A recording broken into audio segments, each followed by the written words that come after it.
Welcome to the Equipped Disciple channel. My name is Rick McClatchy. I will be your host.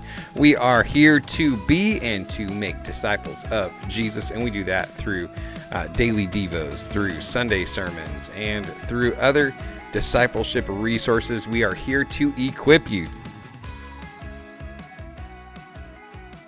Right, welcome into another day of your daily devo. My name is Pastor Rick, and we are jumping into another section of John chapter 8. The truth will set you free.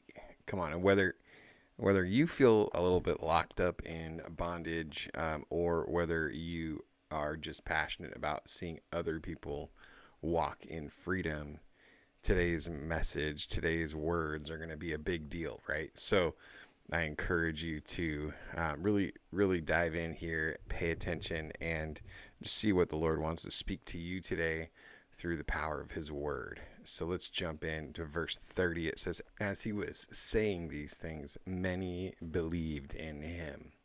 So this goes back to just what we were talking about yesterday and the day before, just Jesus telling them that he's not from earth, that he's from heaven, he's sent from above, he does what the Father tells him to, that when you lift him up, then you will believe in him. And so just kind of going through the consistent revelation of who Jesus is throughout the Gospel of John here. And he's saying, and as he was saying these things, many believed in him. And so we'll come back to that thought here in just a little bit. Then Jesus said to the Jews who had believed in him, if you continue in my word, you really are my disciples. So a true disciple is someone who is continuing in Jesus' word. It's not a one-time encounter. It's not just simply a prayer prayed, but it is a faith response that results in action of staying in his word. And that means continually hearing his word, but the hearing also implies obedience, to obey his word, to do what his word says. So that is the thing that differentiates between a true, really being his disciple and someone that has simply suggested that they might believe in him. Verse 32 says, you will know the truth, and the truth will set you free. And that the word know there is a deep and intimate kind of connection, kind of knowing. It's knowing it through and through. And when you know something through and through, it changes what you do. When you know something through and through, it changes what you do. You will know the truth, and the truth will set you free, because you will begin to operate according to the truth rather than operating according to a lie. And so this is where it's so important for us to continue to dive into the Word of God. It's one of the reasons why I like doing these daily devos, just constantly getting into the Word, letting the Word wash over me. Obviously for me, I like to be sharing it with other people, giving other people the opportunity to connect to the Word of God as well. So you will know the truth, and the truth will set you free. But just remembering that knowing of the word implies that we are doing the word, because there's, you can know all you want about health and nutrition. If you don't do the right things, you won't get the results, and you will still be kind of subject to you'll be subject to the negative consequences of living in the lies, or financially, or just on and on and on. It just is true. When you don't obey the truth, then you continue to live in the power of the lies that you might say with your mouth. I don't believe that. I believe that I'm free. I believe this or that. But if you don't act upon it, then it doesn't get to have the power in your life that you need it to have, honestly. We are descendants.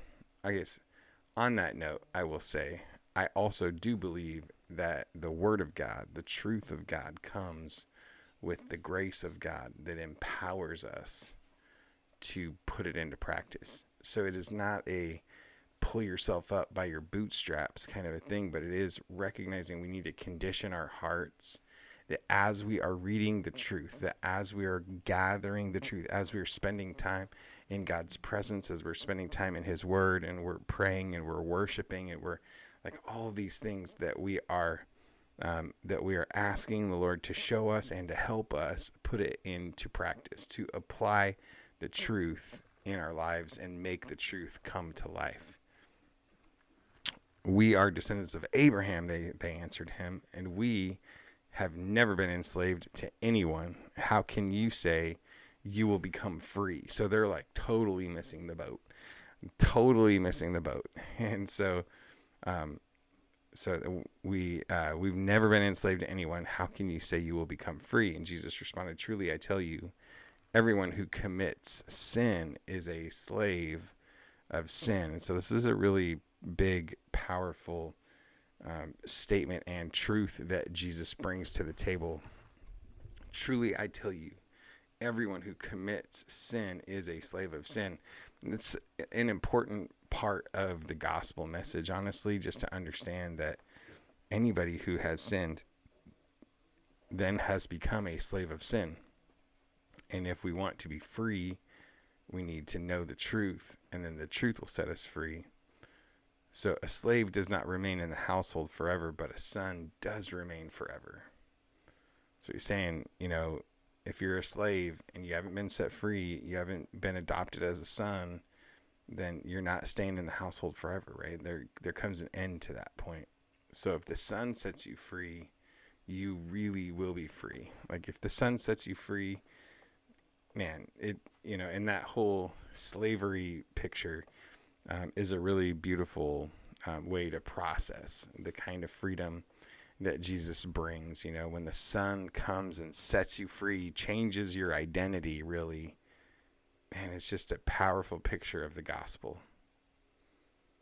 So hearing his words causes people to believe. Kind of point number one, hearing his words causes people to believe. It's one of the reasons, again, why I like doing these daily videos, and because I believe that the word of God is powerful. I believe that it carries with it the power to change people's lives. Not necessarily because I'm like all that cool or whatever, but, hopefully for at least some group of people out there in the world, I'm delivering the message in such a way that their heart wants to hear what God has to say. So hearing his words causes people to believe. A friend of mine was talking about, or I was watching an interview, I think is what it was. And he was talking about his salvation kind of conversion experience. And he said, I walked into a meeting and the guy read John 3:16. And that day, it gripped my heart. And I knew that he was talking to me. I knew that Jesus had died for my sins. I knew that I was a sinner. I knew that I needed him.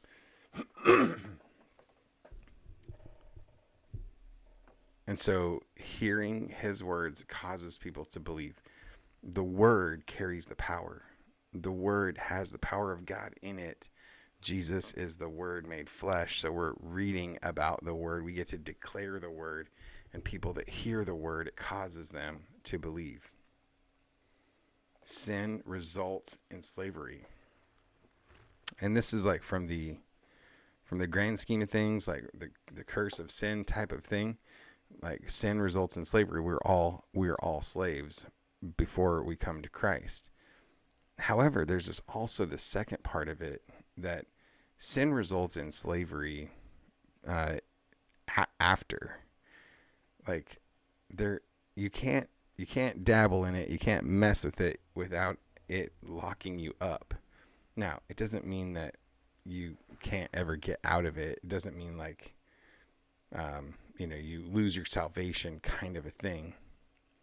But there are differing levels of freedom to walk in as a son or daughter of Christ, of God, co-heirs with Christ kind of a thing, is when you walk in obedience and you walk in holiness, by the grace of God, it keeps you free. It keeps you untethered from the yuck, from just being locked up by the power of sin in your life.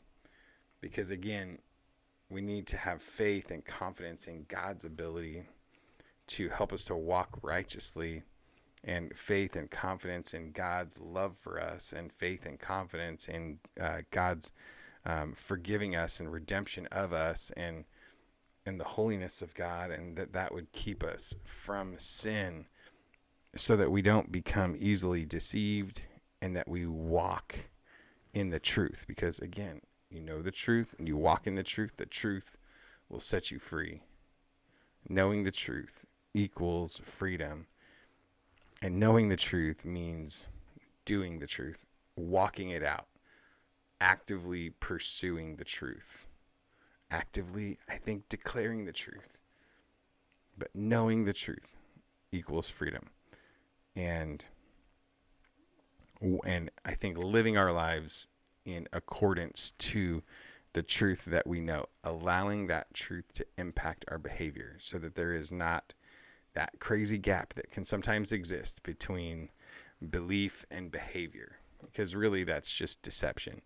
When we don't behave the way we say we believe, it's because we're deceiving ourselves by saying that we believe in it. Because if we believed in it, we would behave accordingly. But if we're just giving like mental assent, like, oh yeah, I think that's true. Well, that's not knowing the truth. That's like acknowledging the truth, or, tipping your hat to it, like, oh, I see you, truth. I see you over there, but not engaging with it. So we want to make sure that we are a people that are engaging with the truth, putting it into practice. And again, Jesus is the way, he is the truth, and he is the life. And so we're going to come to that in another chapter, but Jesus is the way, Jesus is the truth. So knowing the truth, knowing Jesus, and then obeying Jesus is what brings freedom. Freedom comes from knowing Jesus. With that, God bless you. Have a great day.